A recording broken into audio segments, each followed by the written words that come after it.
Information తీసుకుంటాను. అసలు కొండ మురళి ఏం మాట్లాడారో ఒకసారి లైవ్ చూద్దాం. ఏం దాన్ని డిస్కషన్ నేను చేయలేదు, దానికి నాకు సంబంధం లేదు. అది నా బిడ్డ ఇష్యూ.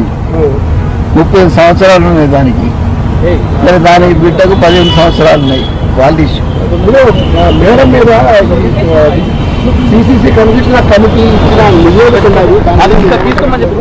నేను ఇప్పుడు ఏం మాట్లాడన్నా, దాని ఏం చేసింది, దాని మీద ఏం చేసుకుంటుందో నా బిడ్డకు తెలుస్తుంది, నాకు తెలుస్తుంది అన్న. ఇప్పుడు కవిత గారు పోయారు, వాళ్ళది వాళ్ళు, మాది మేము. ఎస్ సిద్ధార్థ, ఇప్పుడు బాల్ పూర్తి స్థాయిలో ఢిల్లీ పెద్దల కోర్టులో ఉంది కాబట్టి తక్షణం క్రమశిక్షణ రాహిత్యం కింద చర్యలు తీసుకునే అవకాశం ఉందా, లేకపోతే కాంగ్రెస్ హైకమాండ్ బలహీనతగా దీన్ని మళ్ళీ తాత్సారం చేసే అవకాశం ఉందా? ఎందుకంటే గతంలో ఇలాంటి అనేక ఉదంతాలు మనం చూస్తున్నాం. తీన్మార్ మల్లన్న విషయంలో కానీ, లేకపోతే సీనియర్ నాయకుడు కోమటిరెడ్డి రాజగోపాల్ రెడ్డి విషయంలో కానీ గతంలో తీసుకోవాల్సిన చర్యలు ఆలస్యంగా తీసుకున్నారు, అప్పటికి జరగాల్సిన నష్టం జరిగింది. కానీ ఈసారి కొండా సురేఖ విషయంలో కానీ, ఇటు చిన్నారెడ్డి విషయంలో కానీ సత్వర నిర్ణయాలు ఆశించవచ్చా?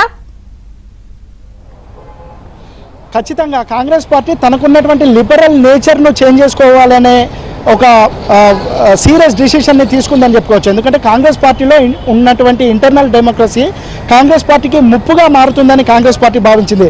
లెఫ్ట్ పార్టీలు అంటే చాలా లిబరల్గా ఉండేటువంటి లెఫ్ట్ పార్టీలు కూడా క్రమశిక్షణ విషయంలో చాలా కఠినంగా ఉంటాయి. కాంగ్రెస్ పార్టీలో మాత్రం క్రమశిక్షణ విషయంలో కఠినంగా ఉండకపోవడం వల్ల పార్టీకి పదే తలకాయ నొప్పులు వస్తున్నాయని కాంగ్రెస్ పార్టీ భావిస్తోంది. ఇది కేవలం తెలంగాణకు సంబంధించినటువంటి విషయం కాదు, మిగతా రాష్ట్రాలలో కూడా కాంగ్రెస్కు ఉన్నటువంటి లిబరల్ నేచర్ వల్ల కాంగ్రెస్ పార్టీకి తలనొప్పులు వస్తున్నాయి. ఇటీవల బెంగళూరులో కర్ణాటకలో ముఖ్యమంత్రి మారినప్పుడు చాలామంది అసంతృప్త నేతలు బయటకు వచ్చి తాము రాజీనామా చేస్తామనే విషయాన్ని అధిష్టానం దృష్టికి తీసుకువెళ్లారు. అధిష్టానం డీకే శివకుమార్కు ఫ్రీ హ్యాండ్ ఇవ్వడంతో ఆయన ఒక కీలకమైన వ్యాఖ్యలు చేశాడు. ఎవరు రాజీనామా చేసినా 10 నిమిషాలలో దాన్ని యాక్సెప్ట్ చేస్తానని ఒక కీలక వ్యాఖ్య చేయడంతో అక్కడ పార్టీ అంతా సెటరేట్ అయింది. తెలంగాణలో కూడా ఇక్కడ పార్టీని వివిధ కారణాలతోనే బ్లాక్మెయిల్ చేస్తున్నటువంటి నాయకుల విషయంలో కఠినంగా ఉండాలని కాంగ్రెస్ పార్టీ ఒక కంక్లూజన్కి వచ్చినట్టు తెలుస్తూ ఉంది.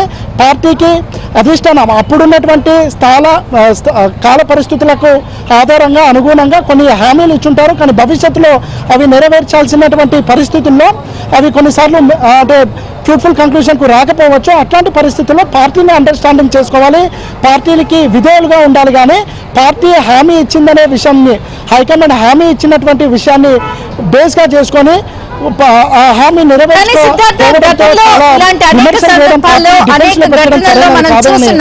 ఏదైతే ఇలాంటి వైఖరి లేకపోతే ఇలాంటి స్టేట్మెంట్స్ ఉన్నప్పుడు కొంత ఏఐసిసి ప్రతినిధులు లేకపోతే సీనియర్స్ రావడం, బుజ్జగింపులు చేయడం, లేకపోతే కాలయాపన చేయడం, వాళ్ళ మీద చర్యలు తీసుకోకపోవడం, ఇలాంటి వైఖరులు మనం అనేక సందర్భాల్లో దాన్ని లిబరల్ అని కొట్టిపడేసిన తీరు చూసాం. కానీ ఇప్పుడు ఇవి కంటిన్యూస్గా ఇలా మాట్లాడటం వల్ల ప్రస్తుత ప్రభుత్వం, రేవంత్ రెడ్డి ప్రభుత్వానికి కొంత ఇది సంకటంగా మారిన పరిస్థితి కనిపిస్తోంది కదా. మరి కాలయాపన ఉంటుందా, లేకపోతే సీరియస్ యాక్షన్ నుంచి ఒక హెచ్చరికల ద్వారా మెసేజ్ ఇస్తారా? అంటే గతంలో ఎమ్మెల్సీలను భర్తీ చేసినప్పుడు కానీ, లేదంటే గవర్నర్ కోట ఎమ్మెల్సీలు ఇచ్చినప్పుడు కానీ, రాజ్యసభ స్థానాలను భర్తీ చేసినప్పుడు కానీ కాంగ్రెస్ పార్టీలో అప్పటి వరకు ఆశగా ఎదురు చూసినటువంటి నాయకులు భంగపడ్డారు. వాళ్ళు కూడా పార్టీకి, ప్రభుత్వానికి వ్యతిరేకంగా మాట్లాడే ప్రయత్నం చేశారు. ఇక మంత్రివర్గ విస్తరణ సమయంలో కూడా ఇదే విధమైన ప్రాక్టీస్ కాంగ్రెస్ పార్టీలో ఏర్పడింది. దానికి బుజ్జగించడానికి ఒక బుజ్జగింపుల కమిటీ అని ఒక కొత్త కమిటీని వేశారు. కానీ బుజ్జగించే ప్రయత్నం చేసినప్పటికీ వాళ్ళు తమలో ఉన్నటువంటి అసహనాన్ని పదే బయట పెడుతూ వస్తున్నారు.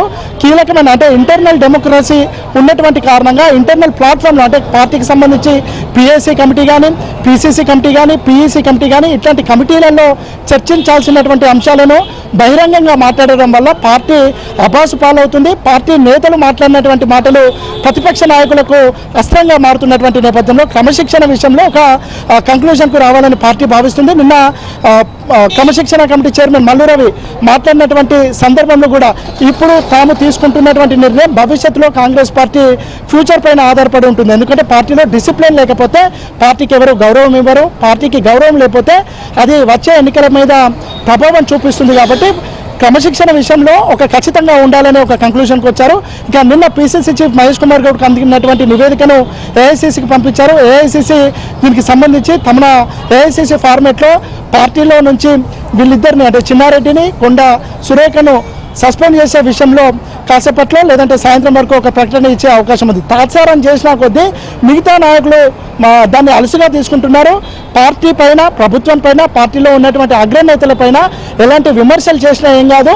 దాన్ని తమకు ఏదో పదవి కావాలని ఆశించి పార్టీని బ్లాక్మెయిల్ చేస్తే పదవులు వస్తాయని భావించినటువంటి నేతలందరికీ ఒక చెంపపెట్టులాగా ఈ నిర్ణయం ఉండాలని భావిస్తున్నారు. ఎక్కువ రోజులు తాత్సారం చేయకుండా 1-2 రోజుల్లోనే ఏఐసిసి ఈ నిర్ణయాన్ని తీసుకునే అవకాశం ఉంది. ఏఐసిసి కానీ, ఇటు కాంగ్రెస్ నేతలు కానీ, పిసిసి చీఫ్ కానీ, పార్టీలో ఉన్నటువంటి ఇతర నాయకులు కానీ ఈ విషయంలో మానసికంగా ఒక అంశాన్ని సిద్ధపడ్డారు. ఇదే అంశాన్ని ఏఐసిసి తన ఫార్మెట్లో బహిరంగంగా ప్రకటన